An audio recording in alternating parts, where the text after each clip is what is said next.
Roundabouts and Firewood, a mental health approach for Irish guys.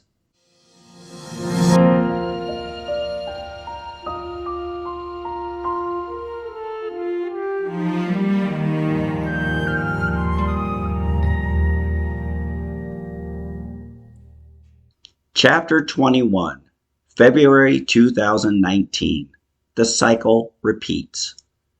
Time passed, as it always does, and things that were once odd became normal. Cian consistently held me to a standard, Ireland became home, and the CBT techniques always worked. Why then, 11 years after explaining to my 4-year-old son why I had got stuck between two roundabouts, did I still struggle with anxiety? The answer is simple. I kept repeating a cycle that moved the dial forwards and backwards. Here's how it worked. Life would be going okay, and then, what I believed was out of nowhere, I'd experience a monumental OCD episode. After I calmed down, I would have to admit that it hadn't come out of nowhere. I had slacked off and not put in the necessary time and effort to maintain a state of good mental health. Determined to get back to where I had been a few months earlier, I would put in 4 to 6 weeks of diligent CBT work. Transformative improvement and optimism would follow. Eventually, since I was feeling so good about myself, I'd take a day off from simple tasks that were in my best interest to complete. With the help of a series of rationalizations, I'd continue to put in less effort, all the while thinking I was doing enough.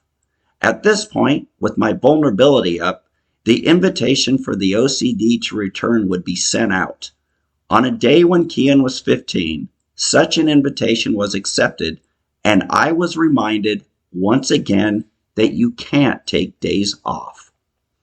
By February of 2019, we had been living in Dublin for almost 4 years. In the summer of 2015, Fiona, my second wife, found us an apartment in Kimmage while Cian's mom and her boyfriend put down stakes in Rathgar. At 11 a.m. on the Tuesday of Cian's midterm break, with my son still in bed, I received a frantic phone call from Fiona. She was about to take her driver's test and had forgotten a piece of identification. I hadn't eaten yet, and since I'd be going near the Nut Grove shopping center, I yelled out to Cian to get dressed as Dad was taking him to Burger King. I had gone for a run that morning, which was good and bad. Good because it was exercise, and bad because after a run in the morning, I get particularly hungry, and where there is hunger, the OCD often gets the upper hand. After dropping off Fiona's ID and attempting to give her a pep talk, we headed over to the home of the Whopper. Cian ordered, and after tapping my card for payment, I told him to meet me over at the dining area as I was off to get a Subway sandwich. The line at Subway was 5 people long, and there was only one person working. Here was an opportunity to practice stoicism, something I was now trying to use on a daily basis in conjunction with some of the strategies in when panic attacks, since a lot of cognitive behavioral therapy is based on Stoic principles. The fundamental tenet of Stoicism is that you cannot control the externals, those things that happen to you, but you can control how you respond to them. My situation was that I was hungry. I was going to have to wait for 5 people, and while I did, there was a high probability that I would see something that would press the anxiety button. Scanning the room, I saw a bottle of cleaner on the counter near the deli meat. As expected, a scenario raced through my head. I began to consider the possibility that the lid of the cleaner had not been screwed on properly, and the bottle had fallen over, spilling out some of its contents onto the food I was about to order. Even with this idea in my head, I didn't move. Instead, I started the timer on my watch, as a relatively new strategy was to accept and embrace the initial anxiety and then wait for 10 minutes. After that amount of time, the initial panic always subsides, and I'm able to think more clearly. I lasted 3 minutes. The person ordering wanted every salad on both footlongs and couldn't decide which cookies to get. I couldn't take my eyes off the bottle of cleaner, and I was becoming acutely aware that if I didn't get something to eat soon, I was going to lose it. I ran over to Starbucks. They had pre-made sandwiches. I picked one up and was ready to purchase it, confident I'd be okay in moments. Then I changed my mind and put it back. There was nothing wrong with it, but at that moment I decided to take a stand against overpriced food. They wanted €7, and I was only willing to pay 5. I could have a 12-inch sandwich with meat, cheese, and toppings of my choice for €7 back at Subway, and these guys at Starbucks were demanding the same amount that was half the portion. Back to Subway I went with the intent of ordering and eating a steak sandwich. I was fearless until my eyes met that bottle of cleaner again. 10 minutes? I wasn't going to wait 10 seconds, and for the second time, I exited the sandwich maker. 20 feet from Subway was another place that sold food, Quigley's. I had never gone there, but now was the opportunity for this deli to make me a loyal customer, if only it could get me food in a timely manner. I walked up the 2 steps that led to the dining area level and saw that there was only one person ordering food. Better yet, there were 3 employees. And when one of them saw me, he took my order for half a sandwich and a bowl of soup. It was made immediately, and now I just needed to pay. The woman behind the till looked at my food and said, "A chicken and bacon sandwich with a bowl of soup. Is that everything?" "Yes," I replied. She rang it up and said, "That's $7.95. I reached into my pocket to retrieve my debit card.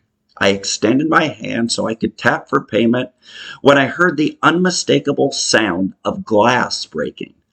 I turned to my right and saw a woman holding a tray with a bowl of soup, looking at the ground where her glass of water had smashed next to her shoes, which were a few feet from mine. Broken glass is danger. It could rebound off the floor, land on my sandwich, and into my soup. I looked at the woman behind the cash register and yelled, "No, no, no!" I turned and ran towards the steps.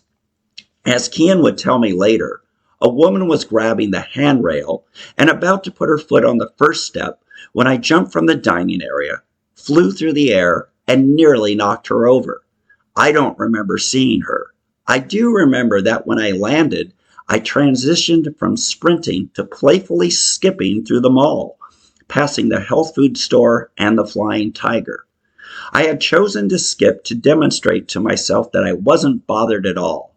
I really thought I had the appearance of a child without a care in the world. I do remember seeing my son. He was slowly making his way towards the food court, eating his chips and drowning them with Coke when he saw me make my escape. When our eyes met, he kept drinking his beverage, completely unbothered by what he was witnessing. For Kian Allen Ziglinski, everything was fine. He had slept in. He had been treated to Burger King. Watching me lose it in a mall was nothing to be curious about. Something had bothered his dad, something completely irrational and absurd. It happens sometimes. Kian was aware that I was hungry, so it wouldn't have come as a surprise. He was fed, I wasn't, that was that. When he got into the car I'd been sitting in for a couple of minutes, he said, "You need to get something to eat, Dad." "I agree. I'll go get something at Crumbles." Back at the apartment building, Kian went upstairs and I walked across the street to Crumbles, the neighborhood deli. 30 minutes later, with my stomach full of a chicken sandwich, I knocked on Kian's door.